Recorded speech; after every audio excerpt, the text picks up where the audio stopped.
doutor, como é que o senhor tá? Tudo jóia?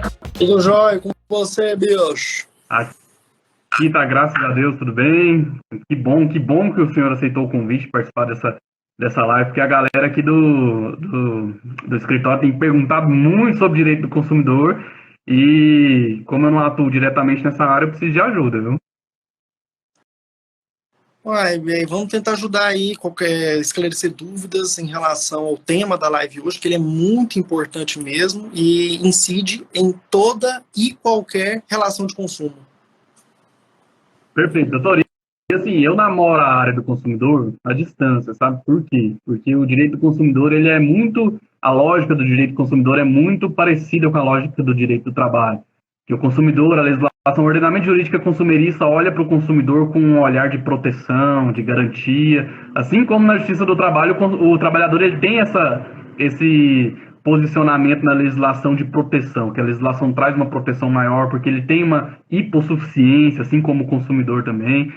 E eu sempre digo aqui que eu não consigo abraçar o ordenamento jurídico inteiro, e por mais que eu produza conteúdo voltado para o direito do trabalho, sempre aparecem pessoas para questionar alguma coisa do direito do consumidor, querer saber sobre esse tipo de liberdade que existe na contratação é, com objeto do direito do consumidor, e eu parar um cálculo trabalhista para atender é complicado. Então eu preciso de advogados que são especialistas nessa área para enviar esses clientes, porque eu acredito que o sucesso da advocacia é você conhecer bons advogados para fazer parceria, né?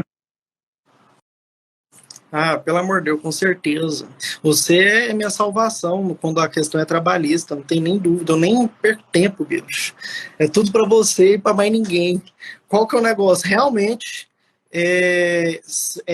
a legislação ela é protecionista em relação ao consumidor, do primeiro ao último artigo do CDC, do Código de Defesa do Consumidor.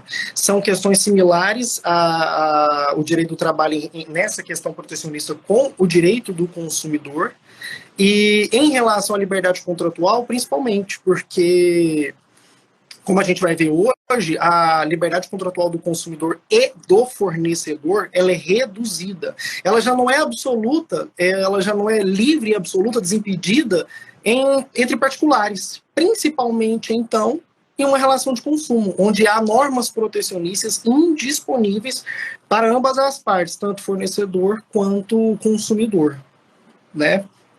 Enfim. E doutor, no direito do trabalho, só para puxar um gancho para nossa conversa, no direito do trabalho, existem certas categorias de profissionais que têm liberdade maior para contratar, para discutir as cláusulas contratuais. Então, se o empregado ele tem um alto grau de conhecimento acadêmico, por exemplo, se ele tem um alto salário, se ele tem uma posição privilegiada na empresa, ele pode discutir algumas cláusulas no contrato de trabalho. No direito do consumidor não tem isso, né? Consumidor é consumidor, independente de qual a instrução que ele tem, independente da situação dele. Pois é, esse é o negócio da relação de consumo. Via de regra, o consumidor, seja ele uma pessoa muito instruída, com doutorado, ou uma pessoa bem simples, de pouco estudo, as normas elas são igualmente dispostas. Então, tanto uma pessoa instruída, com estudo, quanto uma pessoa que não tem estudo, inclusive, por exemplo, uma pessoa analfabeta, ela terão as mesmas, as normas serão igualmente dispensadas.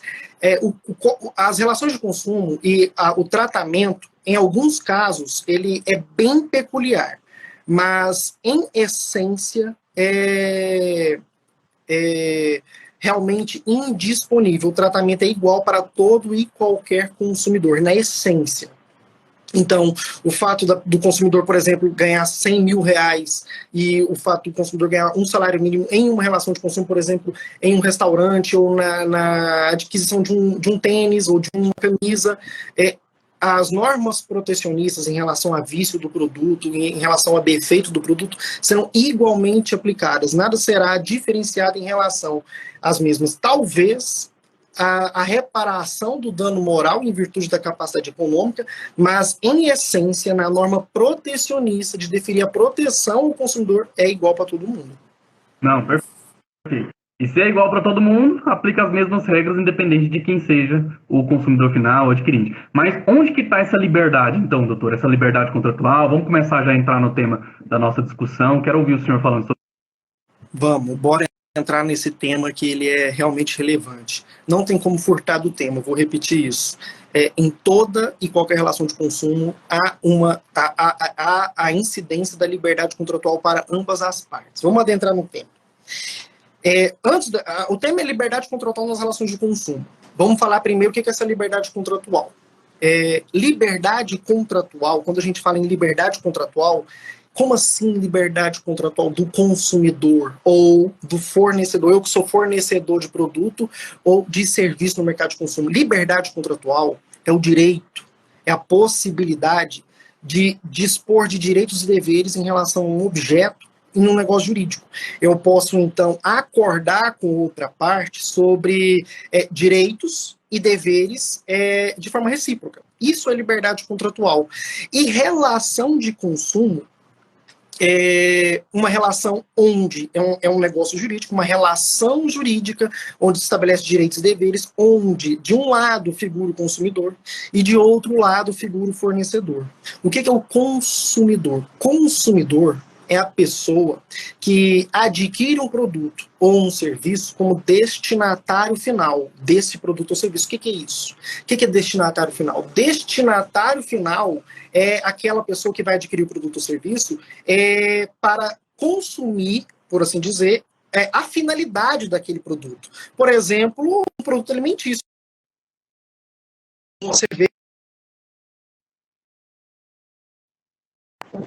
como eu sou consumidor daquele produto. Agora, quando eu pego esse mesmo produto para revender, independente da quantidade, essa relação jurídica estabelecida com o fornecedor não é relação jurídica de consumo. As regras do CDC, do Código de Defesa do Consumidor, elas não incidem mais nessa relação jurídica. Agora é Código Civil, relações particulares. Por outro lado, o tem que é um polo em que tem que estar o consumidor e o outro fornecedor. Então, o fornecedor, de outro lado, é a pessoa que explora a atividade econômica de fornecer o produto ou o serviço.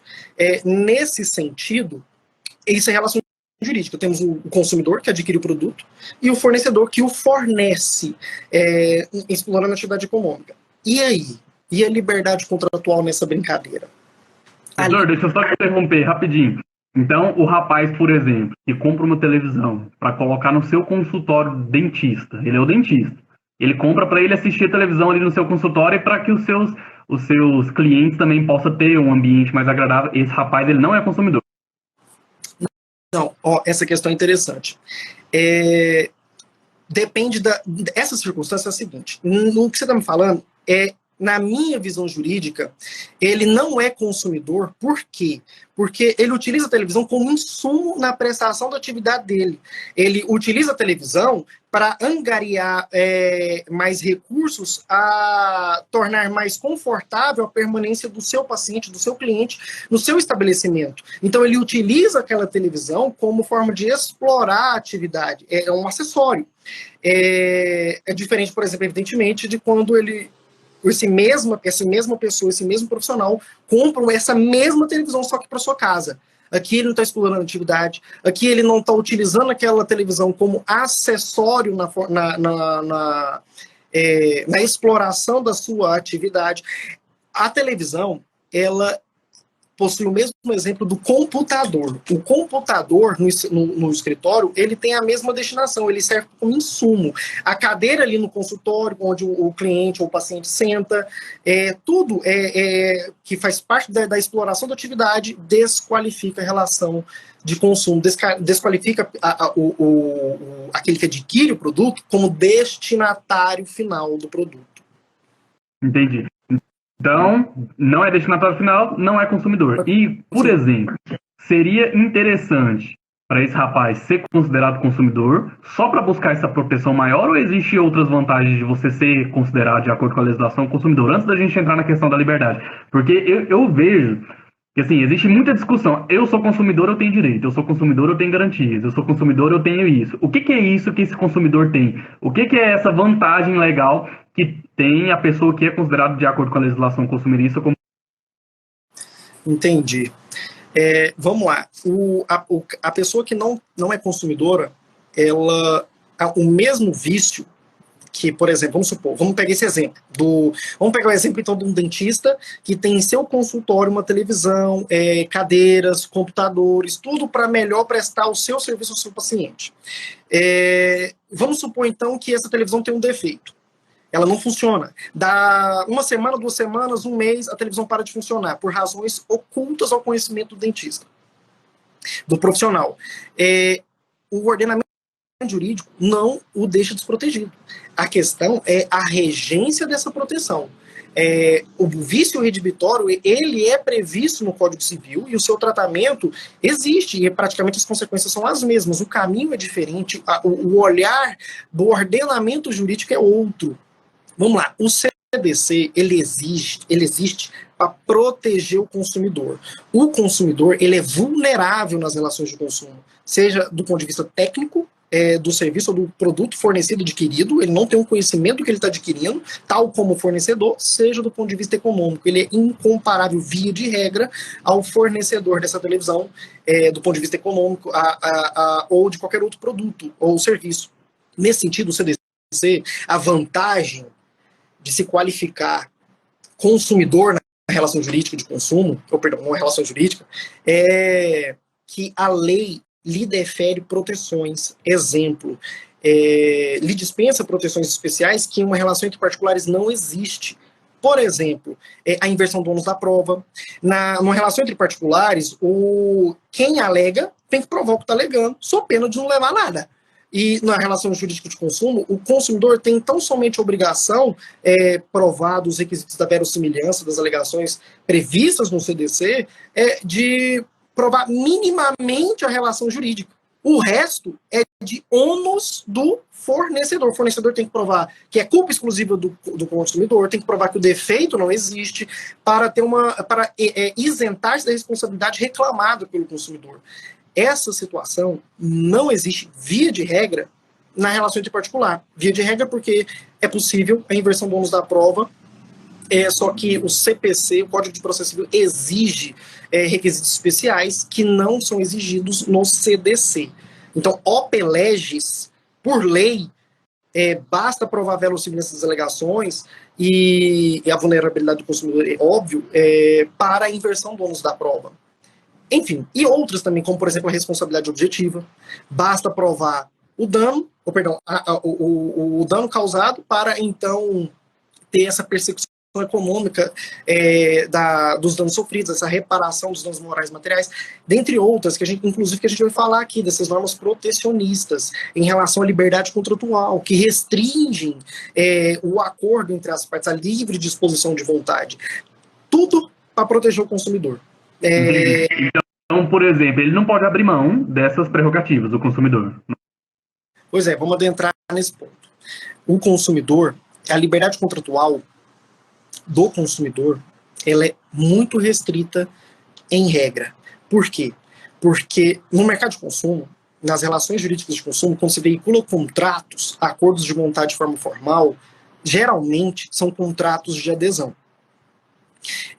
Mas nada impede, evidentemente, que se veicule um contrato, que uma relação jurídica de consumo tenha por contrato um contrato paritário, onde da qualificação à assinatura se dispõe sobre direito e obrigação. Nada impede, só que, via de regra, é um contrato de adesão. E ainda que fosse um contrato paritário, a liberdade contratual do consumidor, via de regra, é aceitar ou não aceitar as disposições de direitos e obrigações pré-estabelecidas pelo fornecedor. A liberdade contratual do consumidor, então, ela é mínima. Doutor, só para a gente, desculpa te interromper, só para a gente esclarecer, o que é esse contrato de adesão? Contrato de adesão é um contrato onde o consumidor onde há normas, há direitos e obrigações pré-estabelecidas unilateralmente por uma das partes. No caso, o fornecedor. É porque existe o contrato de adesão nas relações entre particulares. Relações entre particulares são aquelas que não são de consumo, para efeitos da nossa live. Então, o contrato de adesão é esse, para que há normas pré-estabelecidas unilateralmente pelo fornecedor, sempre, E sobre essas e as cláusulas contratuais do contrato de adesão, há muita pouca liberdade de disposição por parte do consumidor. Portanto, a sua liberdade contratual ela é restrita. A liberdade contratual, a liberdade de dispor do direito de dispor sobre os direitos e obrigações de uma relação jurídica é restrita, sim ou não. A doutrina, ela costuma dizer que o consumidor é um escravo das suas necessidades, porque inevitavelmente a gente vai consumir. Inevitavelmente. Nesse sentido, a gente está na mão dos contratos de adesão. O contrato de adesão ele é pré-estabelecido como uma forma, como uma viabilidade econômica do empreendimento, mas surge aí as normas protecionistas do consumidor, em defesa do consumidor, para justamente blindar o consumidor da arbitrariedade por parte do fornecedor que detém todo o conhecimento técnico e econômico. Então, só para fechar, para não viajar demais na resposta, na pergunta, o contrato de adesão, ele é um contrato cujas normas são pré-estabelecidas, o consumidor não tem o direito de dispor de cabo a rabo. Por que isso? Por que eu falo isso? Porque se o fornecedor falar não vou alterar nenhuma dessas cláusulas, ou você adere, ou você não adere, não tem negócio jurídico e não há ilegalidade. Por isso que ele é de adesão. O consumidor só tem a opção de aderir ou não. Já tem um exemplo da sua liberdade contratual, tanto que ela é restrita, embora amplamente protegida pela legislação. Não, entendi. No caso, descaracteriza o contrato de adesão o fato do consumidor poder alterar uma cláusula que seja um prazo para pagamento, alguma coisa assim. Boa pergunta. Não descaracteriza a natureza de adesão pequenas disposições de vontade no contrato de adesão pré-estabelecido. Taxa de juros, prazo para pagamento, direito de arrependimento, pequenas coisinhas. Perde a característica de adesão, e isso é interessante, vamos falar desses efeitos agora.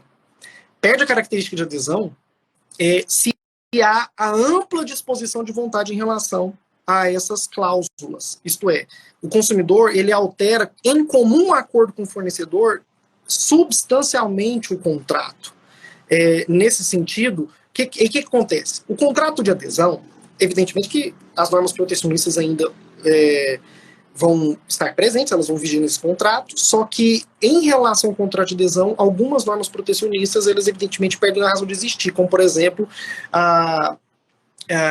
uma regra de hermenêutica, de interpretação. A pessoa que adere, o aderente ao contrato de adesão, tem por lei o direito de que em qualquer contradição, ambiguidade de cláusula contratual, ela seja interpretada em seu favor. Isso é um direito que evidentemente que se alterado o contrato perde.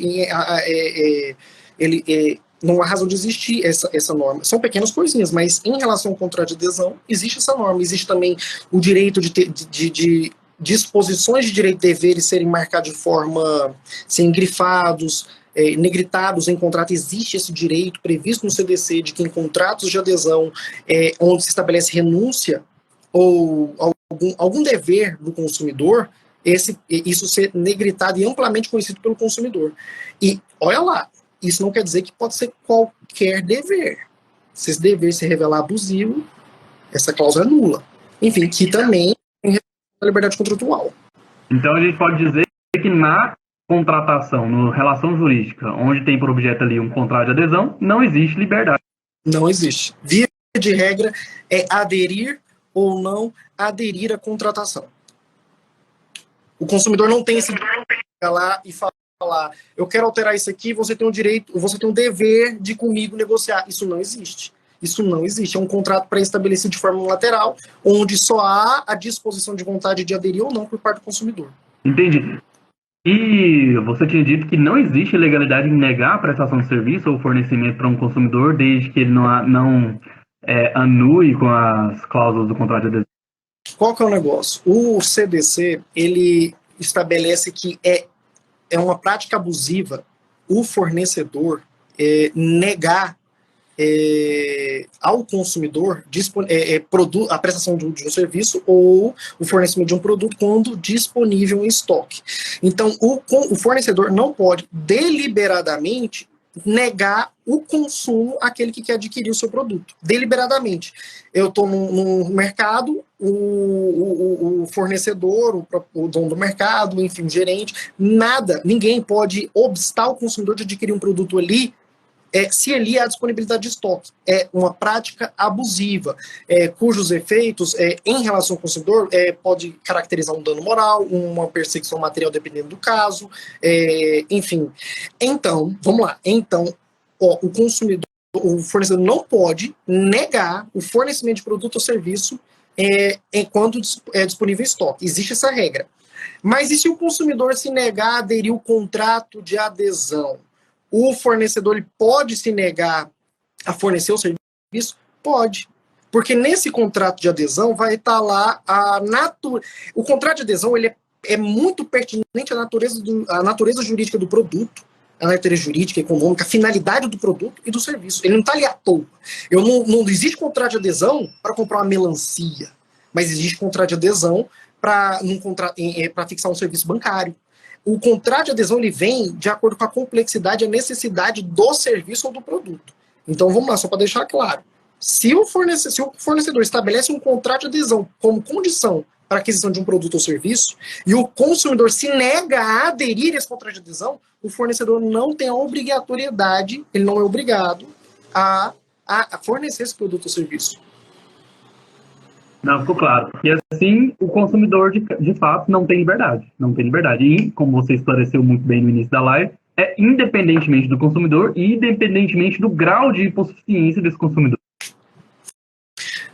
Sim, vamos falar disso, porque isso é interessante. É porque é o seguinte, a liberdade, ela é restrita, certo? Ou adere ou não adere. E, evidentemente, quando condicionado pela manifestação de vontade de um contrato de adesão. Vamos supor, só para deixar claro, uma relação jurídica não existe exige um contrato de adesão. O fornecedor não pode recusar o fornecimento quando há disponibilidade de estoque. Ponto. Qual que é a liberdade contratual do consumidor? É muito restrita realmente. Só que há muita proteção. Restrita porque via de regra adere ou não adere, via de regra não há a negociação, nas relações de consumo é muito difícil ter uma complexidade por trás da relação jurídica que exige uma negociação de direitos e obrigações, cláusulas penais, prazos, cláusula de arrependimento, via de regra, as relações jurídicas de consumo de massa não exigem esse tipo de pactuação, mas quando sim for veiculado em um contrato de adesão, a liberdade contratual ela é restrita, ela é mínima, em contraprestação à proteção do CDC, das normas que ele veicula. Entendi. Então, da mesma forma que o consumidor ele é enrijecido por não ter liberdade contratual, a legislação, percebendo essa rigidez do negócio jurídico, trouxe proteção para não deixar ele totalmente rígido, totalmente desamparado. Exatamente. O fornecedor, e aí a gente cai direto em relação ao fornecedor. Mas e o fornecedor, então? O que ele pode fazer? Nada também. Assim, nada que vai de frente com as normas protecionistas. Então, a liberdade contratual do consumidor ela é restrita, porque diante de ser escravo da necessidade de adquirir, ele fica condicionado ao que o fornecedor enfim, dispõe para ele, mas, em contraprestação, existem as normas protecionistas. O fornecedor, então, quando estabelece cláusulas ou condições para que o consumidor adquira seus produtos ou serviços, direitos e deveres nesse sentido, nessa relação jurídica, ele deve observância ao CDC. E vamos cair aqui no tema mais sensível da live. Consumidor não pode dispor de direitos protecionistas dispostos no CDC. Fornecedor não pode, evidentemente, restringir esses direitos protecionistas do consumidor por meio de um contrato. Ou seja, as normas protecionistas, cláusulas abusivas, práticas comerciais abusivas, por livre disposição de vontade, não podem ser afastadas em momento algum por nenhuma das partes. O consumidor, eu me sujeito a isso, eu tenho plena ciência de que essa cláusula, ela me põe em excessiva desvantagem, ela é excessivamente onerosa para mim, mas mesmo assim eu me sujeito a ela. Essa cláusula é nula. Essa afirmação, ela não tem valor jurídico porque a cláusula é nula. Ela não tem, essa afirmação, ela não tem, no campo prático, o consumidor pode optar ou não perseguir por seus direitos em relação aos efeitos dessa cláusula nula. Mas, juridicamente, é nula, não tem discussão. O livre convencimento, a livre decisão informada por parte do consumidor não o autoriza a dispor das normas protecionistas em seu favor. Por quê? Porque o CDC veicula normas de ordem pública, e normas de ordem pública são indisponíveis por disposição de vontade. Elas não podem ser dispostas pelas partes. É absolutamente impossível. Isso é muito claro. Perfeito. Só para avisar o pessoal da live, se alguém tiver com alguma dúvida a respeito do assunto que a gente está conversando, pode deixar aqui nos comentários que a gente vai esclarecer. E o doutor está falando de direito indisponível. Por que eu acho que casa muito com o direito do trabalho, doutor? Eu fiz uma ação há um tempo atrás em que envolvia uma grávida e gestante tem estabilidade gestacional e isso é um direito indisponível. Ela quis fazer um acordo em juízo, abrindo mão da sua estabilidade gestacional. O juiz falou, não pode, direito indisponível. Ah, mas eu preciso muito do dinheiro. Direito indisponível. Você não pode abrir mão disso. É basicamente a mesma raciocínio. É absolutamente o mesmo raciocínio. É absolutamente o mesmo raciocínio. Não é porque é uma relação negocial que descaracteriza a necessidade de respeito e observância às normas protecionistas, que toda norma de ordem pública. Por exemplo, o direito a alimentos tem nada a ver com a live. Não tem nada a ver com nada aqui que nós estamos falando. É indisponível. A pessoa que tem direito a alimentos não pode renunciar ao seu direito a alimentos. Ela pode renunciar à prestação alimentícia, mas o direito a alimentos não. Isso não é novidade. O ordenamento jurídico veicula inúmeras normas de ordem pública que tem muito a ver com os direitos da personalidade, que toca a dignidade da pessoa humana. E por livre disposição de vontade, isso não pode ser disposto. Eu não posso renunciar a direitos indisponíveis, sujeitar-me a situações que a norma de ordem pública me protege de. Então, nesse sentido, é exatamente igual. Não tem como o consumidor, é o que eu estou falando, o consumidor não pode fazê-lo. Na prática, no caso das relações de consumo, se ele o fizer e não ir atrás dos seus direitos, não aconteceu nada. Na prática, porque não há só há persecução dessas cláusulas, em regra, para os direitos individuais do consumidor, quando ele vai atrás dos seus direitos em juízo ou administrativamente.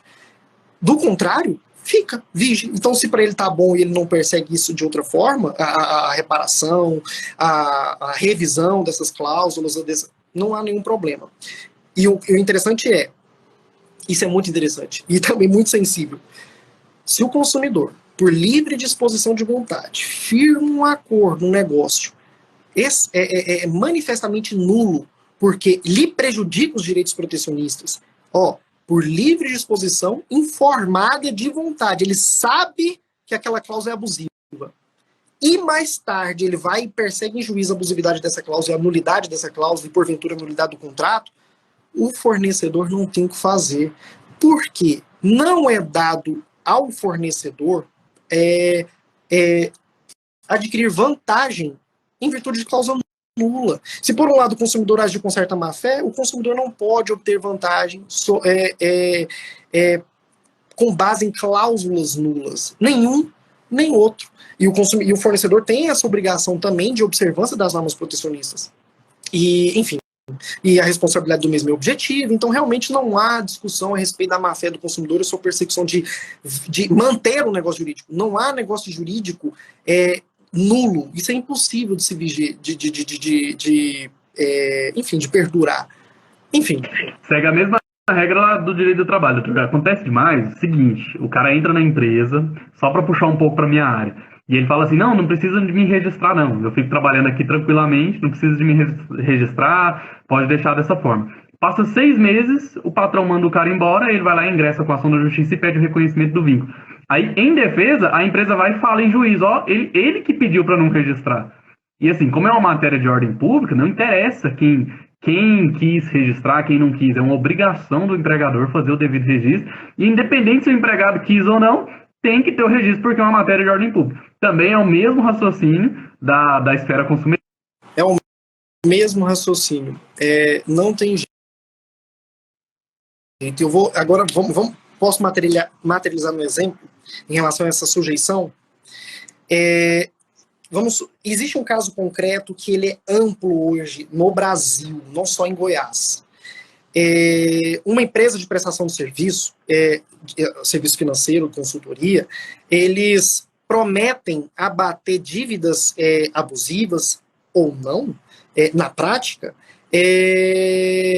com algumas condições. Eles veiculam uma emissora grande que podem abater essa dívida, e a gente pode até falar de propaganda enganosa nesse sentido. E, enfim, é mais ou menos assim, ó. Se você está endividado, a gente consegue abater sua dívida, ela de 90 vai passar para 60, a parcela de 2.000 vai passar para 1.100, vem aqui fazer um atendimento presencial para a gente explicar certinho. Há uma série de expectativas criadas pelo consumidor diante dessa propaganda. Então, a primeira problemática que a gente pode ver é a propaganda enganosa. E, nesse sentido, já vou largar a conceituação aqui. O que se deve entender por propaganda enganosa? Propaganda enganosa, ou publicidade enganosa, ela é a propaganda enganosa é uma afirmação falsa ou parcialmente falsa, direto ou indiretamente, a respeito da natureza, qualidade, característica de um produto que leve ao engano consumidor. Então, só de se veicular uma expectativa, uma legítima expectativa de prestação de serviço, e ao final ela se revelar excessivamente, por exemplo, poxa, eu não esperava que para ter a redução da parcela de 90 para 60, de 90 para 50, de 80 para 30, eu teria que suportar essas coisas. Isso é propaganda abusiva. Perdão, enganosa. Porque, então, é a afirmação, qualquer meio qualquer veículo de informação, uma afirmação que aproxime o consumidor de um produto, todavia, tal afirmação, informação, falsa ou parcialmente falsa, de forma direta ou indireta, que não condiz com a estrita verdade da natureza, característica, qualidade inerente ao produto ou serviço fornecido. E pegando um gancho, a diferença da enganosa para abusiva é que a propaganda abusiva ela explora o medo, a superstição, adquire esse produto aqui porque a água está acabando, uma situação, pelo amor de Deus, uma situação absolutamente... Mas adquire minha água porque ela está acabando, essa água ela é especial. Se você adquirir, explore algum medo ou superstição do consumidor discriminatória, atenta contra leis ambientais. Olha que interessante, que explore a inexperiência e a ignorância das crianças. Então, há de se perceber que as propagandas destinadas a produtos e serviços relativos a crianças e adolescentes, ela é restrita, é amplamente regulamentada com base nesse dispositivo do CDC. Enfim, chega num atendimento com a legítima expectativa e lá é informado. Uma série de condições para o contrato ter sorte. E o consumidor sai de lá absolutamente informado, como a gente disse mais cedo, independente do desenvolvimento cognitivo, intelectual do consumidor, qualquer consumidor. Para a gente reduzir a parcela do seu financiamento, a gente tem 5 anos para fazer. 5 anos. Esse período preciso de 5 anos. Nesses 5 anos a gente vai fazer. Dentro desses 5 anos, o seu nome vai ser negativado. Dependendo do negócio jurídico que a gente tenta baixar, vamos supor que é o financiamento de um veículo. O seu veículo vai ser apreendido, vai ser ajuizada uma ação de busca e apreensão contra o seu veículo, isso é uma coisa normal, mas a gente vai te defender em juízo. Você vai pagar os nossos boletos já reduzidos, só que não são os boletos da instituição credora, são os boletos da prestadora do serviço, reduzidos. Força, então, o inadimplemento do consumidor, amortiza-se um valor durante o período de 5 anos, e enquanto isso, o consumidor tem um nome negativado, está sofrendo ação de busca e apreensão, mas uma série de infortúnios. Por quê? Porque sofre ligações diariamente, não é só uma vez não, é várias vezes, a fim de adimplir a dívida, e nada é feito, porque tem um período de 5 anos para fazê-lo. E, doutor, qual que é a vantagem, desculpa, qual que é a vantagem disso para essa empresa? Porque ela compra o crédito, ela vai ingressar com a ação e buscar um dano moral, qual que é a vantagem para ela? Em tese, o empreendimento ele é levado a efeito para o lucro, né? Por que essa empresa faz isso? Ele não compra a dívida de ninguém, o que eles fazem realmente é negociar em nome do consumidor, só que lá no final, imagina-se que o lucro é obtido no abatimento da dívida. Então, para o consumidor, é só nessa janela que há lucro, não há outro jeito, a não ser que, enfim, eu acredito que seja nisso a lógica, porque não dá para crer que investe o direito do consumidor em outro lugar para gerar renda, enfim. No final das contas, acredito que no abatimento da dívida de 50 para 30, em verdade, não fica de 50 para 30, fica de 50 para 20, porque há uma parcela de lucro para a empresa, há uma prestação, há um certo lucro nesse empreendimento. Mas, de toda sorte, veja, o consumidor se sujeitou à medida de busca e apreensão. Tem um detalhe. Em contrato, o consumidor, em contrato como dever, o consumidor tem um dever jurídico de guardar o carro do oficial de justiça. Se o oficial de justiça conseguir apreender o veículo, a prestadora de serviço isenta-se de qualquer responsabilidade em abater o crédito. É óbvio. Com o carro na mão do banco, por exemplo, por que vou abater a dívida de 90 para 50? Não faz sentido. Meu Deus, ele está se obrigando num contrato a descumprir uma ordem judicial. Loucura.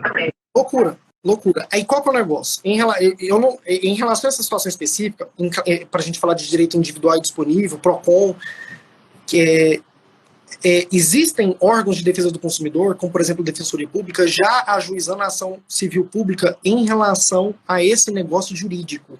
Então não se está atacando propaganda enganosa, não se está atacando rescisão do contrato por descumprimento do contrato, porque, por exemplo, a empresa ela tem 5 anos para abater a dívida, só que ela promete ao consumidor, ou pelo menos ele tem a legítima expectativa, de abater a dívida, de já negociar quando ele sai da empresa. Já estamos em contato com o banco assim que a gente sai da empresa. E, em verdade, isso não acontece. Enfim, a despeito de discussão de descumprimento, de publicidade enganosa, a gente está falando aqui do tema da live. O consumidor não pode, por livre disposição de vontade, sujeitar-se a uma medida que ele tenha que, por força contratual, obstruir a justiça para o contrato ter sorte, para ele ter fim. Ele não pode, não, eu entendi todas as disposições, estou de comum acordo. Esse contrato não tem validade jurídica, essa cláusula ao menos. Então, em tese, olha que interessante, em tese, se há obstrução de justiça, se o oficial consegue apreender o veículo, considerando ser uma cláusula nitidamente nula, o contrato ainda tem vigência. E o consumidor pode exigir a persecução econômica prometida. Ou seja, o abatimento do preço. É possível. Enfim. No caso, anula só a cláusula abusiva, só a cláusula nula, e o restante exige a prestação do serviço. Se a prestação do serviço pode subsistir sem a cláusula, ela tem que subsistir face o princípio da conservação dos contratos. Seja em favor do consumidor, seja a favor do fornecedor. Uma das perguntas formuladas foi quando é que eu posso rescindir um contrato em que me é desfavorável. Por exemplo, depende muito. Vamos pegar esse caso. Se o contrato ele tem cláusulas abusivas nulas e sem as quais o contrato não pode subsistir, como acredito que é no presente exemplo, porque a empresa não tem como garantir mais a responsabilidade, a redução. Mas eles são obrigados. Então, na minha visão, não tem como garantir. O contrato inteiro é nulo. Evidentemente, outras percepções, mas nesse caso é possível rescindir, porque a desvantagem excessiva por parte do consumidor e a cláusula sem a qual o contrato não pode subsistir. Ele não consegue. O contrato não. Se tira a cláusula e é possível enveredar pelo cumprimento do contrato, tranquilo. Se tira a cláusula e o contrato não tem como mais ser cumprido, o contrato é nulo. Aí há a persecução, a reparação dos danos materiais sofridos pelo consumidor e os danos morais em virtude disso. E como isso está sendo muito comum, tem muito cliente procurando o senhor para resolver essa situação específica, né? Essa situação específica em relação a essa empresa existem sim, e as sentenças procedentes, elas só são parcialmente procedentes em virtude do dano moral, mas elas são o Tribunal de Justiça em primeiro grau aqui do estado de Goiás costuma acatar a tese do descumprimento do contrato, costuma sim, os juízes estão entendendo pelo descumprimento do contrato, porque a empresa deixa de negociar, tal como promete, as dívidas com as instituições credoras, e então os consumidores ficam sujeitos a medidas judiciais como busca e apreensão, que, se não obstruírem a justiça, o contrato não tem mais validade nenhuma. Enfim, nesse sentido, as sentenças estão sendo procedentes. Olha que interessante, o tema da live é muito interessante em relação a esse assunto, porque há sentenças no Brasil afora que dão prevalência, preferem consagrar, não é a palavra que eu estou querendo utilizar, mas prepondera o princípio da autonomia da vontade. Justamente o que a gente está falando. Em Brasil afora, os juízes também estão decidindo que foi livre o consentimento, o consumidor tinha a liberdade contratual de aderir ou não a esta contratação, mesmo assim quis e agora não pode voltar atrás. E é uma coisa tão clara. É justamente o que a gente está falando. Acatar essa tese é a mesma coisa que acatar que é legal, em sede contratual, o consumidor se obrigar a obstruir a justiça para o contrato ter sorte, como dever contratual. É a mesma coisa. Isso é a mesma coisa de autorizar, doutor, a disposição de direito indisponível, né? Essa decisão tem que ser até reformulada no tribunal. Mais profundo ainda, é acatar a tese de que o CDC pode ser esvaziado. Que loucura. Não. Se o consumidor puder dispor de suas normas protecionistas em uma relação de consumo, o CDC ele está com seus efeitos esvaziados. O CDC ele é inafastável em uma relação de consumo. Não tem como, por livre disposição de vontade, eu me sujeitar, por exemplo, não tem como, por livre disposição de vontade, eu aceitar a exoneração da responsabilidade do fornecedor. Por exemplo, nenhum contrato, eu aceitei, sabia, ciente, de que o fornecedor se isentaria de responsabilidade em caso de vício ou defeito do produto que ele me forneceu. E fazer isso ter vigência, isto é, o consumidor não poder cobrar em juízo a responsabilidade do fornecedor. Não, você assinou que o fornecedor não teria responsabilidade, agora está vigente. Na prática, me explica. Qual contrato não teria, até para comprar melancia, até qual contrato não teria essa isenção de responsabilidade? É a mesma coisa. A livre disposição, a livre decisão informada do consumidor não o autoriza a dispor de direitos protecionistas. Eu falo em relação ao consumidor, mas evidentemente que isso se aplica ao fornecedor. Se o consumidor dispõe livremente de direitos, ele não há o respaldo contratual / legal de fazer valer essa renúncia ou sujeição, essa renúncia a direitos por parte do consumidor.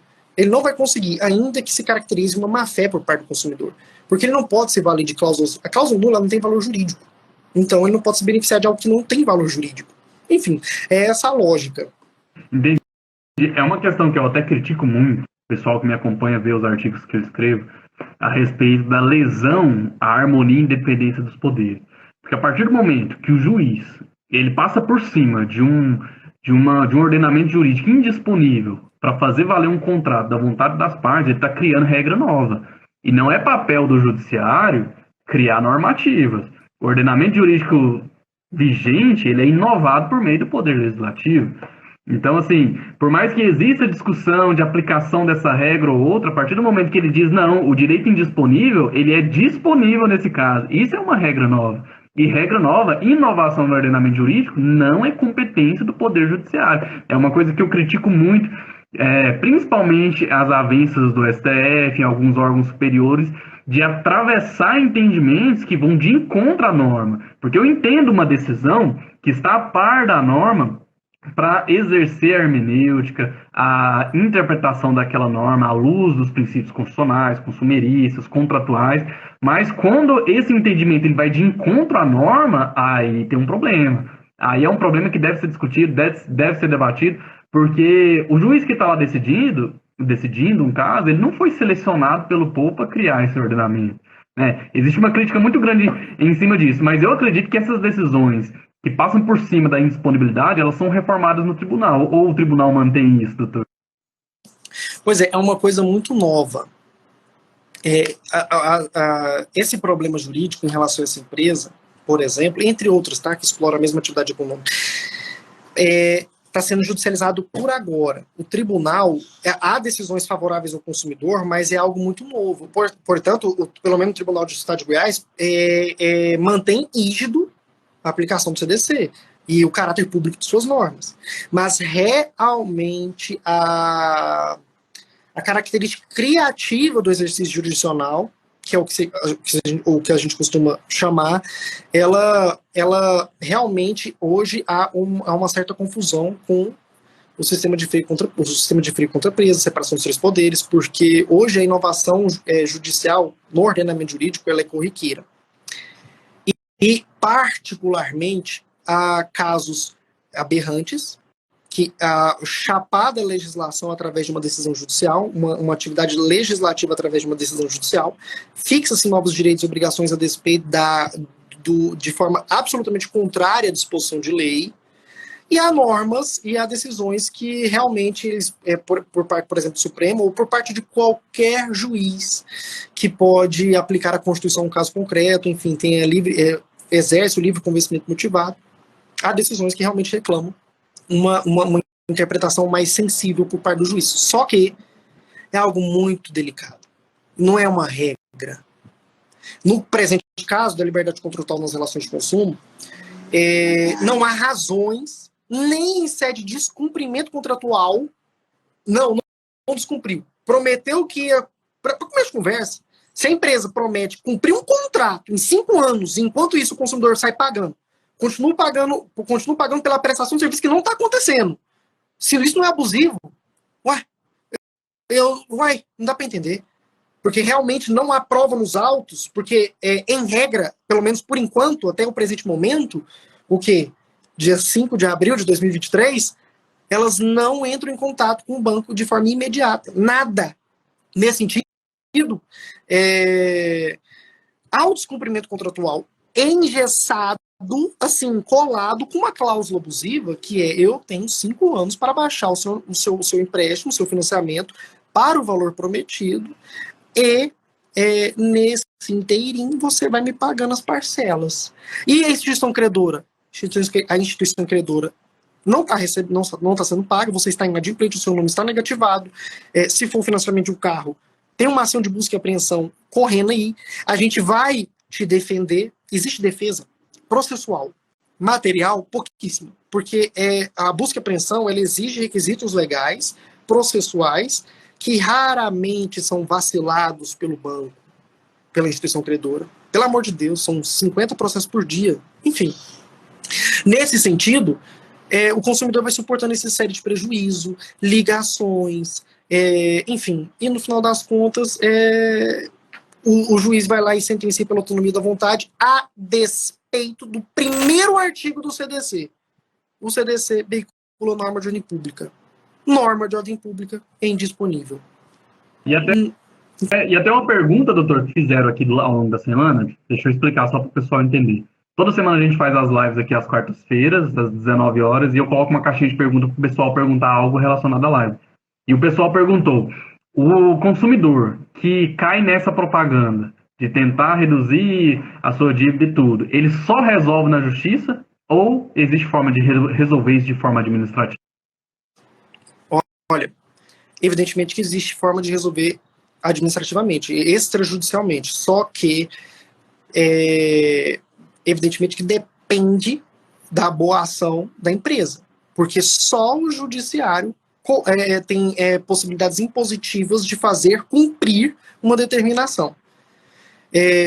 Nesse sentido, os clientes costumam ir junto à empresa e ela, evidentemente, nega tudo, não nega fazer nada, inclusive reclama a aplicação da cláusula penal, porque em um dos casos, a consumidora ela foi direto à instituição credora, pediu empréstimo para familiar, para quitar a dívida de 10 mil reais que estava rolando, porque ela achou que a empresa pegava o dinheiro que ela depositava e jogava na conta da instituição credora, só que ela percebia propriamente. Não interessa se isso foi amplamente divulgado ou não, ela nutriu a legítima expectativa da sua dívida estar sendo negociada e paga. Propaganda.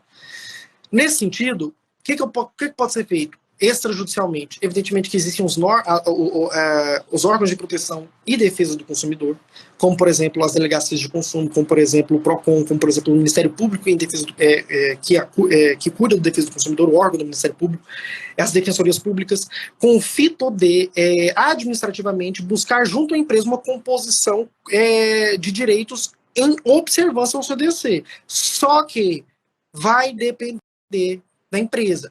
A aplicação de multa, essas multas, elas são aplicadas por órgãos, elas podem ser contestadas em juízo. Então, tudo, ao final das contas, cabe na mão do judiciário decidir sobre a natureza jurídica desse contrato.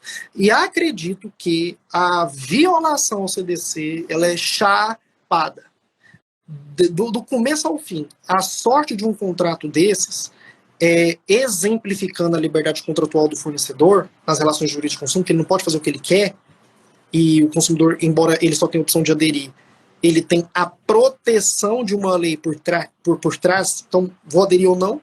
Se tiver alguma loucura nesse contrato, por exemplo, eu sei que eu estou resguardado juridicamente. A minha disposição de vontade não é o suficiente para afastar o que está me protegendo.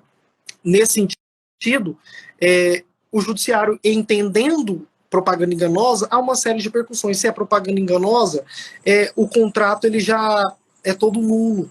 Por quê? O contrato é nulo? Porque a empresa, ela então, a empresa, ela então já descumpriu o contrato de plano, porque ela prometeu reduzir e não reduziu, sequer entrou em contato para negociar. E, nesse sentido, há um descumprimento contratual, propaganda enganosa. Gente, propaganda enganosa de abaixar o valor do financiamento, de X para Y. Consumidor era outra coisa. Contratou do mesmo jeito. Assisti a propaganda, nossa, vou abaixar meu financiamento, minha vida está resolvida. Foi na empresa, ficou horas na empresa, saiu de lá desgastado de informação, de como que eles abaixam, de todas as sujeições incompatíveis com as normas protecionistas. Saiu da empresa contratado. No contrato está especificado que eles têm 5 anos para entrar em contato, certo? Para renegociar. Tem 5 anos para renegociar. Só que a consumidora sai, em virtude da propaganda enganosa, com a legítima expectativa de que seu débito já está sendo renegociado, o que não acontece. Aí se entende pelo descumprimento contratual propaganda enganosa, não renegocia, por exemplo, descumprimento contratual em juízo. Tudo que foi pago, os danos materiais verificados no caso, que é o caso no presente caso, eu paguei, por exemplo, 10 mil reais para a empresa. Vou tê-los de volta. E os danos morais em virtude disso, né? Todo o constrangimento de pedir dinheiro emprestado, enfim, cenários, exemplos. Enfim, a propaganda enganosa, então, em síntese, nesse caso, gerou a consequência do descumprimento contratual, porque não houve a pronta execução do contrato tal como legitimamente expectado em virtude da propaganda, e em juízo se rescindiu o contrato. Aí, enfim, teve várias consequências em virtude dos materiais morais sofridos. Entendi. Eu acredito que é vendido, doutor, o seguinte: traz o dinheiro, a gente aplica o dinheiro, faz render esse dinheiro e paga a sua dívida. Não é essa a dinâmica da propaganda? A dinâmica da propaganda, ela não implica no reinvestimento do dinheiro. A dinâmica da propaganda, ela é realmente na amortização do dinheiro. Eu faço um bloco, eu junto o seu dinheiro, eu tenho um capital como que eu vou renegociar com o banco uma dívida de 90 mil com a primeira parcela de R$900? Então, a lógica da empresa é juntar esse 900, até dar 20 mil, e já foi anos, 20, 30 mil, aí chega na empresa. Fala assim, ó, é aqui ou nunca. E a dívida quase prescrevendo, a empresa fala assim, então me dá. Ou a instituição credora, perdão. Então me dá. Essa é a lógica. O veículo propagado a gente vai reduzir olha só, a gente vai reduzir imediatamente a parcela. Eles reduzem imediatamente a parcela? Não. Por que não? Porque a parcela com o banco é a mesma. Inclusive, você está inadimplente, consumidor. Está sendo perseguido seu patrimônio ainda, né? Você não está inadimplente pagando a empresa. Mas o banco... Então, nada foi reduzido. O que foi reduzido? Em sede FAT que a gente está conversando. Nada, pô. Propaganda enganosa. É igual um caso que eu até comentei com o doutor, de um condomínio lá em Goiânia, que vendeu alguns empreendimentos em fases, fase 1, fase 2, fase 3, e a grande ideia deles era o seguinte: nós vamos construir um clube que será de comum uso dos três empreendimentos. Eles construíram a fase 1 e a fase 2, e tem 10 anos que não construíram a fase 3. Aí o pessoal entra em contato, e aí, cadê o clube que eu comprei lá no início, que vocês propagaram e tudo mais, cadê esse clube? Eles, não, a gente vai concluir depois da conclusão da fase 3. Mas nem iniciaram a construção da fase 3 e eu acredito que nem vão. Então eles meio que usaram eu acho que isso saiu da cabeça de alguns dos construtores, falou assim, vamos ter uma ideia brilhante pra gente ganhar dinheiro, porque não tem noção. Isso claramente é propaganda enganosa, né? É claramente uma propaganda enganosa. Vamos repisar. É uma informação parcialmente falsa ou falsa, direto ou indiretamente, sobre a característica, a qualidade, a composição, todas as características do produto fornecido. Isso é propaganda enganosa. Então, se o empreendimento, se a construtora, o empreendimento fala, vamos construir um clube, logo depois da construção do terceiro prédio, não se menciona quando é que você vai construir esse prédio. Então, ele pode ser construído daqui até a volta de Jesus, aí é propaganda enganosa. Não tem condição. Isso evidentemente que chapadamente uma propaganda enganosa. As percepções são os danos materiais e morais sofridos em virtude disso. A gente chegou a comentar. Todos os compradores tinham a legítima expectativa de ter um clube a ser usufruído no condomínio. E já há 10 anos e nada. Essa legítima expectativa ela foi notoriamente frustrada. E qual é a percepção? O dano material... Evidentemente que isso é discutível, mas o dano moral não. O dano moral é chapado. Por que é discutível o dano material? Por conta do contrato. Já foi substancialmente adimplido. Por exemplo, está quase quitando meu imóvel, desfazer esse imóvel em virtude disso é mais em contramão à função social desse contrato do que mantê-lo. Mas, em compensação, em virtude de todas essas consequências, o dano moral vai ser tal para compensar a quebra de legítima expectativa. Não, o pessoal mesmo, eles não têm interesse em desfazer o contrato de compra e venda do imóvel, da unidade habitacional onde eles adquiriram ali, do apartamento. Eles querem o clube. Então, assim, eles não querem rescindir o contrato, mas, obviamente, que quando da aquisição da unidade habitacional, foi paga uma parcela do clube.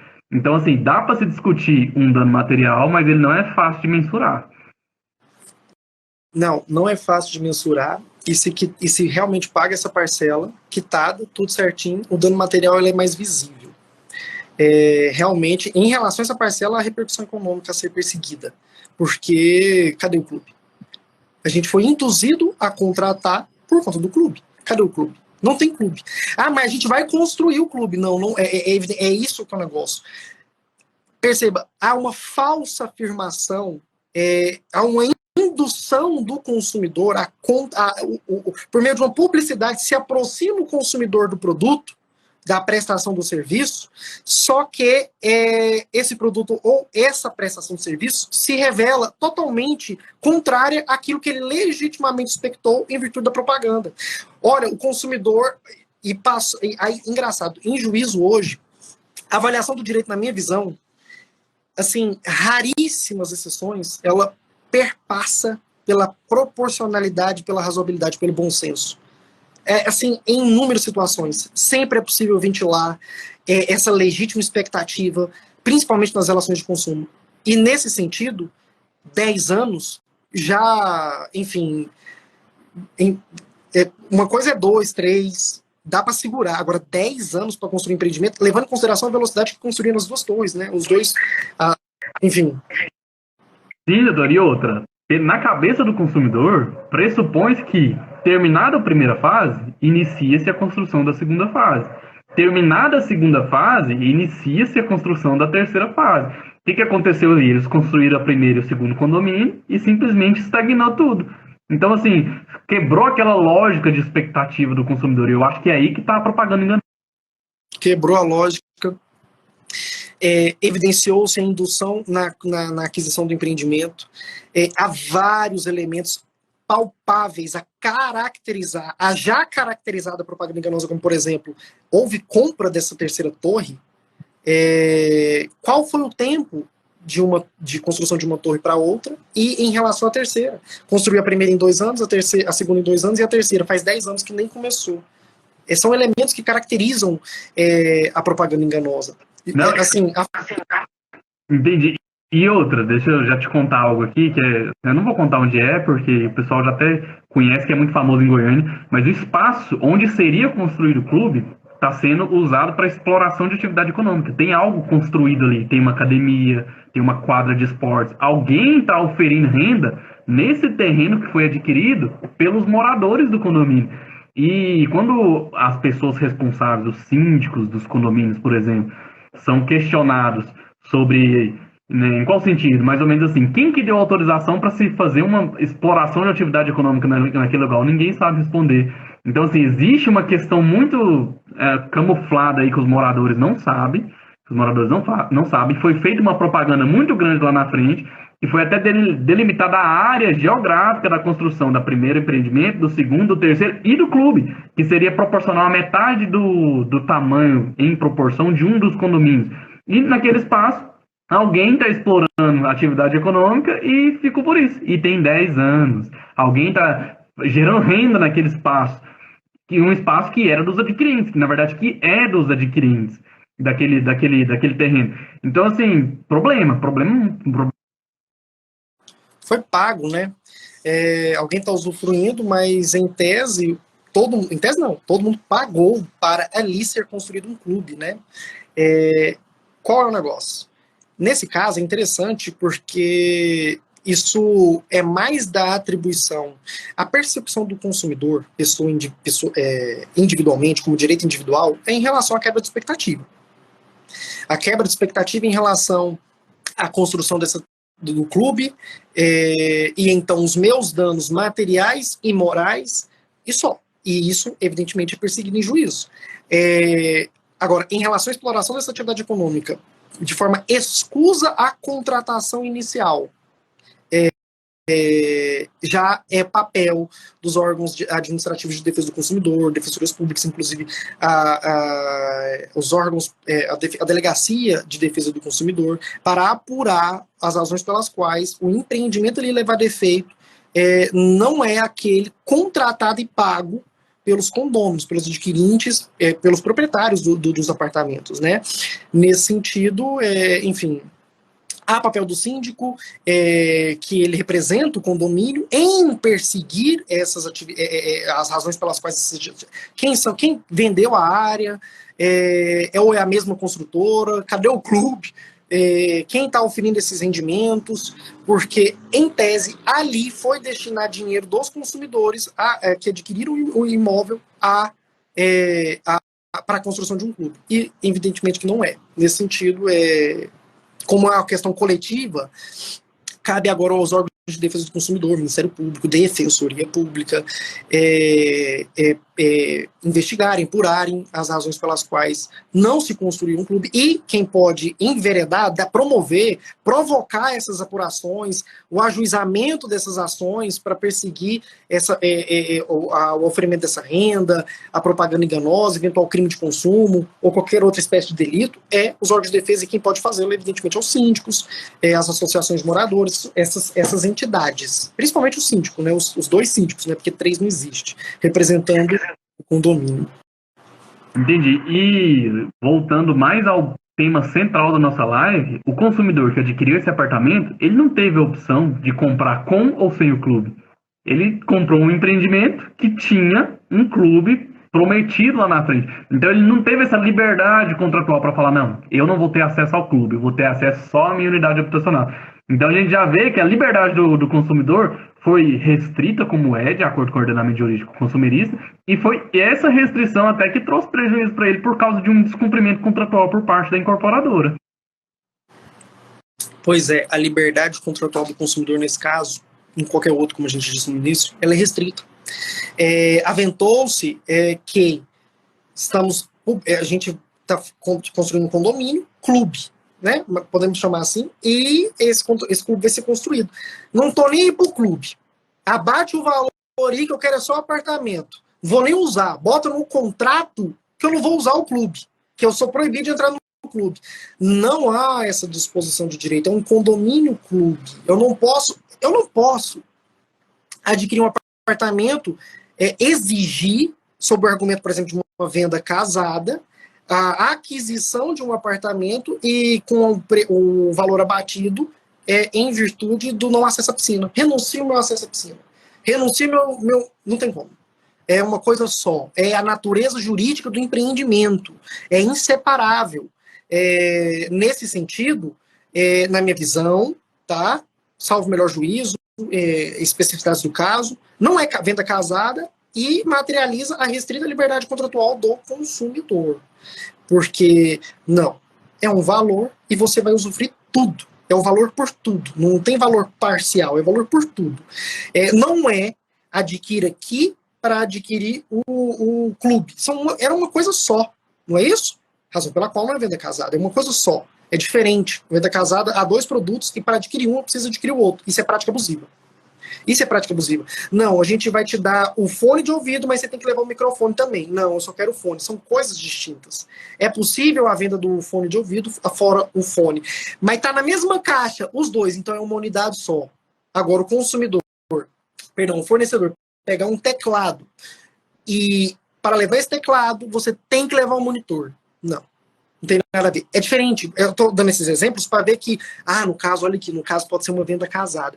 A unidade habitacional era junta com o condomínio. Eu vejo esse clube como uma piscina em um condomínio qualquer. Uma área de churrascaria, um salão de festa. Não tem como a gente abrir mão do salão de festa. Nesse sentido, incide a liberdade control restrita em não tudo menos o clube. Ou tudo menos a piscina. A natureza de adesão do contrato, mas, olha que interessante, as normas protecionistas sempre vigentes no caso, sempre. No caso em tela, proteção contra a publicidade enganosa, no caso em tela, a reparação dos danos materiais e morais, enfim, outras persecuções em juízo para reparação dos direitos sofridos que em decorrência desse empreendimento. Por exemplo, essa academia aí que está sendo objeto de exploração econômica e isso não está tendo nenhum retorno direto para os moradores. Enfim. Sim, realmente. Acredito que deu para esclarecer muito. Já tem 1 horinha que a gente está aqui conversando, muito produtivo, muito bacana. E eu só quero te fazer uma pergunta, doutor, que foi feita, porque é a pergunta que o pessoal mais faz. Mais faz mesmo. Por quê? Relação de consumo, todo dia a gente está envolvido numa relação de consumo. E se existe essa limitação, essa mitigação da liberdade, a maioria dos consumidores são lesados. E o pessoal quer saber como que eu faço essa denúncia, como que eu busco Porque às vezes eu não quero mexer com justiça, eu não quero entrar com ação, eu não quero procurar um advogado, ficar mandando documento para advogado. Eu quero só alguém que garanta o meu direito legal. Eu não quero chamar o Celso Russomano, eu não quero chamar a Ronda do Consumidor. Eu quero fazer algo. O que, que eu posso fazer para garantir meu direito? O pessoal perguntou isso. Por que, que eu elasteci muito essa pergunta? Porque a maior parte das perguntas que eu recebi foi: como que eu denuncio no Procon? Como que eu busco esses órgãos para fazer a minha proteção consumerista? Pois bem, e outra coisa, vamos já largo de cara, o PROCON aqui do estado de Goiás, e acredito que no Brasil inteiro, é muito efetivo. O PROCON notifica essas empresas e há um devido processo legal em sede administrativa para apurar se realmente houve uma violação à norma de defesa do consumidor e, ao final, a obrigação de reparar ou não o dano ou de adotar providências no sentido de observar as normas de defesa do consumidor. Você renunciou, você não está querendo, você está renunciando a uma responsabilidade, você tem uma obrigação. Você não, não respeitou o prazo de 7 dias nas compras online. Você é obrigado a receber o produto de volta e devolver o dinheiro. Como que faz? O PROCON aqui do estado de Goiás, qualquer órgão de defesa, evidentemente que, por exemplo, a Delegacia em Defesa do Consumidor, ela é única e exclusivamente para apurar crimes de consumo, persecuções penais, criminais. Existe a Defensoria Pública, mas a Defensoria Pública em sede individual ela vai ter atuação tal como advogado, em sede coletiva ela pode ter mais efetividade, por exemplo, o primeiro exemplo do contrato da assessoria financeira, adequar esse contrato às relações de consumo. O Ministério Público em Defesa do Consumidor, ele pode apurar em sede administrativa, aplicar multas, esses empreendimentos que violam as normas de defesa do consumidor, então é possível procurá-lo. E, enfim, de forma presencial ou online, o PROCON do estado de Goiás, por exemplo, existe o atendimento presencial e o online. E o site do PROCON, ele dispõe sobre todos os requisitos da mais ampla gama de relações jurídicas que eles recebem, cheque, venda casada, compra online, direito de arrependimento, garantia contratual e garantia complementar, essa questão a isenção de responsabilidade e todas as questões, todos os requisitos, assim, meu problema foi cobrança indevida. Lá no PROCON está lá o que você deve fazer para levar no atendimento, nas unidades de atendimento VaptVupt ou em sede online, abrindo um canal de comunicação online junto com o PROCON, o que você tem que estar em mãos e instruir o seu pedido e os fatos. Lá, o PROCON em sede administrativa consegue te ajudar. É possível que ele ajude, é possível que ele consiga amparar os direitos nossos, enquanto consumidores, em sede administrativa, sem precisar entrar em juízo. Mas, ao final, é até bom dar essa ressalva que e a orientação jurídica, diga-se de passagem, é muito efetiva e eficiente, é muito completa, enfim, é realmente um atendimento muito amplo e efetivo e eficiente do PROCON. Nesse sentido, eu gostaria de deixar uma ressalva. É custoso entrar em juízo para reparação material e moral de alguns direitos violados, direitos de consumo violado, enfim, na qualidade de consumidor. Todavia, não existe mais a força do braço numa sociedade civilizada. De um jeito ou de outro, vai ser custoso e demorado a persecução dos seus direitos. De um jeito ou de outro.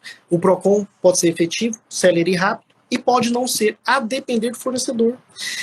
Também, em relação em juízo, quando a gente envereda num ajuizamento de uma ação de reparação de danos materiais e morais, como por exemplo no caso do condomínio, como por exemplo no caso dessa prestação de serviço, como por exemplo uma cobrança indevida, qualquer caso, os juizados são rápidos, em qualquer caso, o tempo vai ser demorado, vai demorar, a reparação dos danos, ela pode vir a acontecer de forma definitiva no judiciário e em sede administrativa se não houver reclamação após, mas vai demorar. Então, nesse sentido, é dispendioso de qualquer jeito. Se em sede administrativa resolver, ótimo. Se não resolver, sempre existe a via judicial, através da Defensoria Pública, através dos núcleos dos juizados ou através da advocacia, de um profissional habilitado para tanto nessa área. Eu sempre digo pro pessoal que me procura que às vezes tem medo de procurar o judiciário em razão da demora, do custo e tudo, mas só vai existir garantia do que está previsto na legislação como direito se o pessoal buscasse o direito. Então, por mais que demore, por mais que o juiz vai avaliar o mérito e lá na frente ele vai entregar ao mérito a quem é de direito. Mas se você não for atrás, aquela empresa que cometeu um crime consumerista ou que cometeu uma irregularidade consumerista vai continuar nessa prática. Então, o que faz com que o mercado respeite as normas consumeristas é justamente as demandas judiciais. Infelizmente, demora, é caro, às vezes sim, mas é a alternativa, né? É a alternativa, inclusive em sede definitiva, que torna indiscutível o seu direito, o direito do consumidor. Enfim, e é tranquilo, realmente há um receio. Não, pelo amor de Deus, aparentemente uma coisa boba, mas a persecução econômica existe. Uma coisa boba que para alguém, por exemplo, R$300, não, nem uma coisa, eu sofri um prejuízo tão pequeno, face a louco. Imagine entrar em juízo por conta de R$300. Se você não quiser, existem os normas de proteção do consumidor que vai ser... Enfim, na verdade, em verdade, ao ajuizar a ação, é com um profissional. Você só fica sabendo. As ações de defesa do consumidor, em regra, não existe instrução. Vou XYZ em audiência de instrução. Só a audiência de conciliação que a parte tem que estar presente em juizado e é com o profissional. Então, é a mesma coisa, na prática, de fazer uma reclamação administrativa e seguir a vida.